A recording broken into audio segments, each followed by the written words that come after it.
Falënderimi i takon Allahu xhalla shanuhu, i cili na mundsoi ta përjetojmë Ramazanin dhe ta arrijmë fitër Bajramin.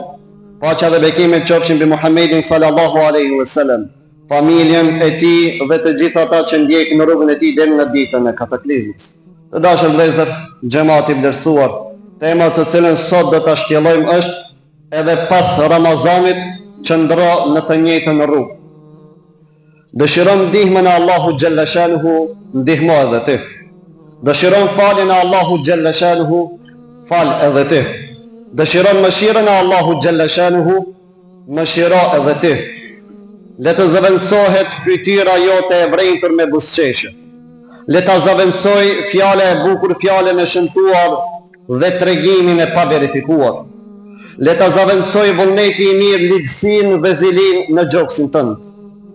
Gjatë historisë, ne shqiptarët jemi vëzhguar, studiuar ndonjëherë dhe përshkruar me hullësi për shepi me radhë.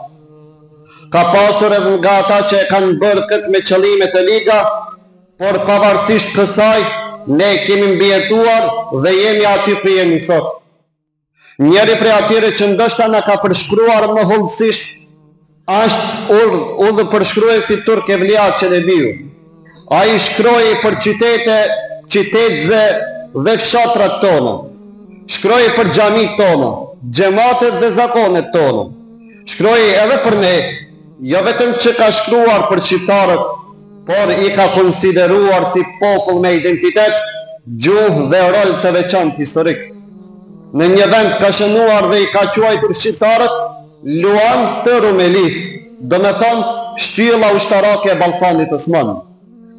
Ramazani vetë se kaloi, ndërsa përpara nesh është pjesa tjetër e vitit hijri. Pra, pas nesh është koha me zgjedhur e vitit, ndërsa përpara nesh është koha që duhet të tregoj se çfarë kemi bërë ne me Ramazanin dhe çfarë ka bërë Ramazani me neve.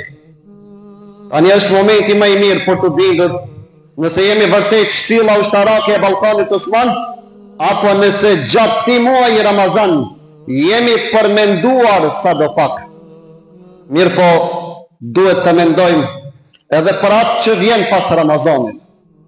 A kanë përfunduar me Ramazanin edhe shoqërimet tona me xhamatin? A e lëm Kur'anin në raft pas Ramazanit deri në një rast tjetër? A jemi edhe ne si ai që me shaka thot tani do ta palos sejadan dhe do ta vanë në tavan deri në Ramazanin ardhshëm? Ta kemi parasysh se Ramazani është një lloj remonti shpirtëror, por edhe fizik për besimtarin. Që ky remont të ketë kuptim, edhe pas Ramazanit duhet të qëndrojmë në të njëjtën rrugë. Por ndryshe do të ndryshkemi sërish. Para së gjithash, edhe pas Ramazanit duhet të mbetemi të lidhur pas namazit, sepse namazi është lidhja me Allahun xhalla shanuhu wa xhalla xhelaluhu, e kjo lidhje bëhet edhe më e fortë kur namazi falet me xhamat. Premtoj vetes dhe këmbgul në këtë, ruaje namazin. Në fakt, duhet të jesh i vetëdijshëm se nuk e ruan ti namazin, por namazi të ruan ty. Çdo namaz ka peshën e vet. Kështu Sheikh Abdul Hamid Kishku, dietari i famshëm i verbër i El Azherit, ka thënë: kush e lë namazin e sabahut, në fytyrën e tij nuk ka dritë. Kush e lë namazin e drekës, në riskun e tij nuk ka bereqet. Kush e lë namazin e ikindis, në trupin e tij nuk ka fuqi. Kush e lë namazin e akşamit, në fëmijët e tij nuk gjen fryt jetër. Kush e lë namazin e yatsis, as në gjumë nuk do të gjej pushim. Pas namazit duhet të ruajmë xhamatin tonë. Ujku e ha delën që ndahet nga tufa. Në këshillon Muhamedi sallallahu alaihi wasallam, duke na treguar se ai që ndahet nga xhamati është preja më e lehtë e shejtanit të mallkuar. Knatësia e Allahu xhalla shanuhu wa xhalla xhelaluhu është me xhamatin, ndërsa namazi, obligimi i parë dhe themelor, është 25 herë më i vlefshëm kur falet me xhamat.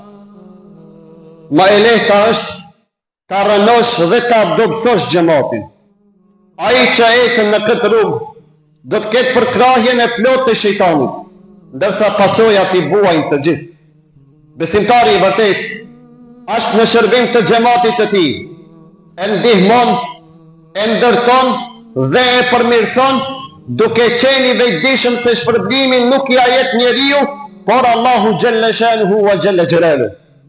Prandaj, pas namazit ta ruajmë xhamatin ton. E hapi i parë drejt kësaj është falja e namazit në xhamat. Veçanërisht të theksoj, ruajeni njëri tjetrin. Jeta është e shkurtër, koha mashtruese, ndërsa vdekja është e pashmangshme.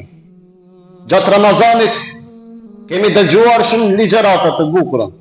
Jemi përkujtuar se ky është muaji i mëshirës dhe faljes.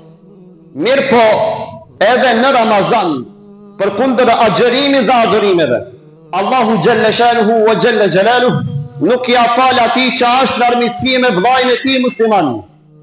Të agjërosh, të falësh namaz, të dëgjosh mugabele, të lexosh Kur'an, të japësh sadaka, të përgatisësh iftare, e në fund të mbetesh pa shpërblim.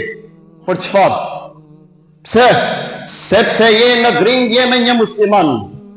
Kur mos ja lejo vetes një fund të tillë të Ramazanit, dhe kur mos lejo që Bajrami të gjej pa qenë i gatshëm, ti ja japësh dorën dikujt dhe ti thuash selamun alejkum. Dëshiron ndihmën e Allahu xhalla shanuhu, ndihmo edhe ti vllai dashur. Dëshiron faljen e Allahu xhalla shanuhu, fal edhe ti. Dëshiron mëshirën e Allahu xhalla shanuhu, mëshiro edhe ti. Le të zëvendësohet fytyra e vrejtur me buzëqeshje. Le ta zëvendësoj fjala e bukur, fjalën e keqe dhe thashetemën. Le ta zëvendësoj vullneti i mirë, ligësinë dhe zilinë në zemrën tënde. Kujtoje Sultan Sulejmanin e Madhreshëm, i cili në çastet e fundit të jetës u la 3 amanete të afërmve të tij për varrin. Dëshironte që arkivolin t'i ambanin mjekët më të mirë të perandërisë, që pas arkivolit të hidhej ardh dhe gur të çmua, dhe që duar t'i dilnin jashtë arkivolit. Mesazhet janë të qarta. Qasti i vdekjes është i caktuar dhe askush nuk mund të të ndihmojë. Pasuria nuk të vën dobi, përveç asaj që e ke shpenzuar në hajër. Asgjë nuk merr me vete në varr. Mos të harrojmë se një pjesë e madhe e fajit është tek ne. Edhe pse jemi mësuar t'ia faturojmë gjithçka dikujt tjetër, pra Ramazani ende nuk ka mbaruar mirë. E ne tashmë po kërkojmë alibi për sjellje që nuk i kanë hije një besimtari, duke ia faturuar shejtanit që tashmë në ditën e Bajramit është i lirë nga zinxhirët. A kemi të drejtë t'i arsyetojmë mangësitë tona vetëm me shejtanin? A është shejtani fajtor nëse nuk qohemi për sabah? A do t'a fajsojmë atë nëse nuk i japim selam fqinjit ose nuk flasim me vllahun tonë? A është ai fajtor që e kemi lënë pas dore urdhrin e parë kuranor, Iqra, leximin? Jo, absolutisht.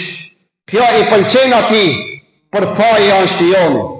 Në fund të fundit, Kurani na mëson se vetë ai do të pranojë në ditën e gjykimit se vetëm ka thirrur, ndërsa ne jemi përgjigjur dhe do të thotë, mos më çertoni mua, por çertoni veten tuaj.